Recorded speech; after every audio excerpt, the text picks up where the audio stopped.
Hey kids, this is Ivan. How you doing? As luck would turn out, I did not get to play in the Conan the Barbarian playtest yesterday, simply because my friend's house had some plumbing issues. So I'm gonna try for next week. So, oh well, we'll find out how Dungeons Deep runs with that. It's funny, as I've been looking at various games lately. Um, one of the things that happens to me, and I'm not sure if this ever happens to you, is that I see a nifty mechanic or a nifty idea or something, and I think, man, that would be really cool to steal and use in a homebrew game of a different game. Wow, that'd be kind of neat.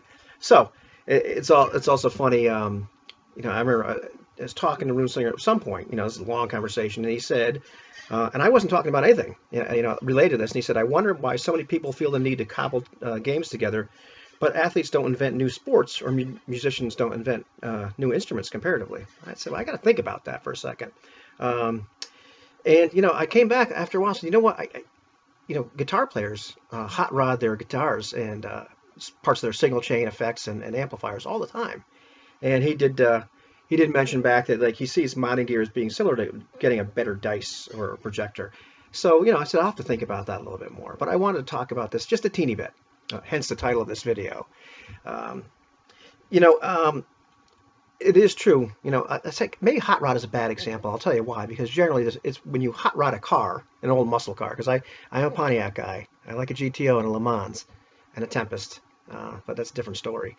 But when you hot rod a car, it's pretty objective. Like you're going to make it go faster. I mean, there's nuances and all that kind of stuff. But okay, this works. It's faster, got more horsepower, all that sort of stuff. When you're hot rodding something like guitars or musical equipment, it's a lot more subjective because you're going for the tone that you want. The difference between the silicone and the germanium diode, in some of these old effects or whatnot. Every once in a while, you do end up creating a new instrument. I mean, look at this bad boy. Think these things are now 30 years old. I mean, not this particular instrument, but I think 30 years since the first Hamer. Maybe 40. Oh yeah, 40. I think it was 77. I'm sorry, 40. Tom Peterson of Cheap Trick decided that he didn't want an A-string bass, he wanted a treble string bass. So we got he got something to make him one, and you get to do nifty new things now.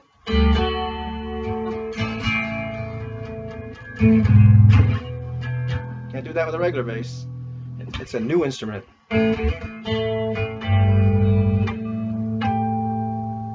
you know, every once in a while we'll invent a new one, and it's a great success.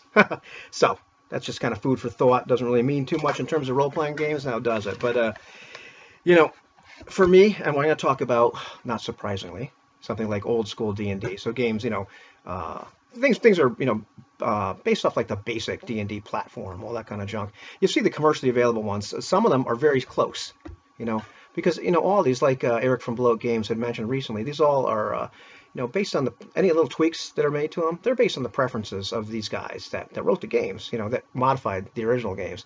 So something like Dark Dungeons or Swords and Wizardry or Delving Deeper or let me see, like Basic Fantasy Role. Well, more like Labyrinth Lord. Those things really, they're not really hot rodded. They're just kind of brought up to speed and cloned a little bit. And then you got guys like this, and he starts to add a little bit of stuff to something like BXD&D. And then you get some stuff like more like Hackmaster or what's the other one I'm thinking of? Castles and Crusades, where there's got a lot of differences in a game like that compared to the old one. Well, what happened? These people just tacked on some nifty ideas. And I talked many, many times, and I want to beat a dead horse saying that the systems are robust. But to me, I don't feel, and said this recently, I don't really feel the need anymore to kind of hot rod a new game because I want to see what it does. And so, I'm cool. What does Circle of Hands really do? What does All for One Regime Diabolique already do? But I'm comfortable with the system I played for years and years, the basic D&D framework that I can mess around with a lot. I remember listening to JDRD 30 talk about the West End Games D6 system, like the D6 Star Wars and all that kind of junk, and the idea that he feels a little comfortable to screw with it a little bit. He mentioned like changing, I think, successes to just 4 and up, and whatever it was, doesn't really make a difference using numbers of successes, because he knows how to do that in his sleep. It's a little bit different. And so for me, when I do any kind of modification or hot runner, I had an idea, with wanting to put something on this game that I'm very comfortable with and I know what it does. There's one of two approaches I can take. It's like, where do I want to go, and how do I get there? What do I need to do to make this particular system do what I want it to do in this case?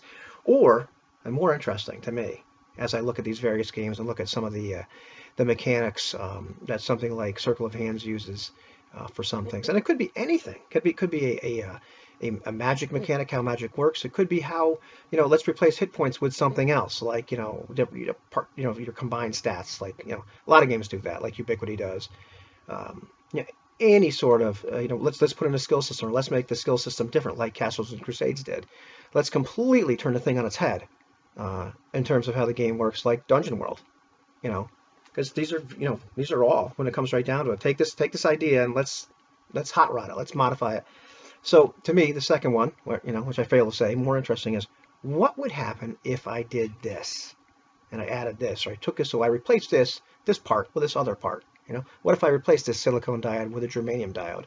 What would that overdrive fuzz pedal sound like now? And that's how we get all these nifty things like the thing behind me. I get the stories of those amplifiers and those speakers, and there's a long history in like the Russ Alley preamp design. And that SWR unit, which I'm not using right now, and a whole bunch of stuff. A lot of sometimes there's a little bit of oh gosh, look what happened when we did this. I'm not sure what's going to happen, but let's find out. And to me, a lot of that, and the video's going longer than I wanted to, but anyhow, a lot of it to me comes down to like trust and pragmatism. Trust, I mean, like as a group, when you're getting together, you're going to trust your game master, you're going to trust the players. That, like, if this isn't working, or if there's something going on, people are going to say something, and let's make it fun for everybody. But let's see where this goes, and if we can bail if it really sucks. And the other that's why you play test, for crying out loud. And even just for a homebrew game, not like I'm looking to sell something. I'm just thinking, hey man, if I play something like basic framework like this game, which is still, it's a little tweaked, it's a little basic framework. But if I want to add something that I see from another game, like this might be interesting. What would happen if? Okay, bolt on, see what happens. That's pragmatism. Let's see what happens. To me, game modification is a design, but modification it's like half art and half science. You can look down, you can crunch the numbers, figure out what, this should do this. But then, what is that really going to feel like? What is it really going to feel like? When in something like Circle of Hands, where the characters are community property, and you can't play the same one twice. What if you did that? Well, what would that be like if you were playing it, a party that wasn't part of a special circle knights, that had not a mission, but a kind of a new goal. What would happen if? So, I don't know, hot rodding, tweaking stuff, house ruling, there's a place for it, and there's a place definitely not to do it, but proceed with caution, but it can be an awful lot of fun too. So, long video, but what the heck. Sometimes you get yourself a 12-string bass guitar by accident. And sometimes you get a dog.